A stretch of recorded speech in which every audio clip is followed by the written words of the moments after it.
கொட்டாங்குச்சி சிரட்டை எடுத்து ஒரு சின்ன கப்பு செய்து டீ குடிக்கலாம், தண்ணி குடிக்கலாம். சோபி ஐயா, உங்க கைகள்ல அந்த சரஸ்வதியே குடியிருக்காங்க. உள்நாட்டிலேயே வாங்க, வெளி மாநிலங்களுக்கு போயிருக்கு.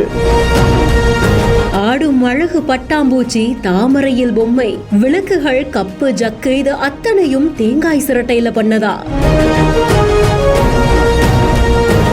அன்று மின்வாரிய ஊழியர், இன்று கலைத்தாயின் மகன். கொஞ்சம் குமரி தமிழ்ல மக்களுக்கு தன்னுடைய படைப்புகளை காட்டும் போது அவர் முகத்துல தெரிஞ்ச அந்த சந்தோஷம் இருக்குல்ல, அது ஒண்ணு போதும் அவருக்கு கலை மேல இருக்கிற காதல சொல்ல. குமரி மாவட்டம் நித்திரவிளைக்கு பக்கத்துல பணமுகம் பகுதியை சேர்ந்த தம்பிராஜ் அப்படின்ற தம்பிராஜ்ங்கிற சோபி அவர்கள் தான் இப்படி ஒரு கலை படைப்பை உருவாக்கி இருக்காங்க. சின்ன வயசுல இருந்தே கலைத்துறை மேல இவருக்கு இருந்த தீராத காதல். தேவேந்திரன் கோவலன்னு அந்த காலத்துல அவர் நாடகத்துல இட்ட வேடங்களை காண்பிக்கும் போது வெக்கம் கலந்த அந்த சிரிப்பு காட்டி கொடுக்குது.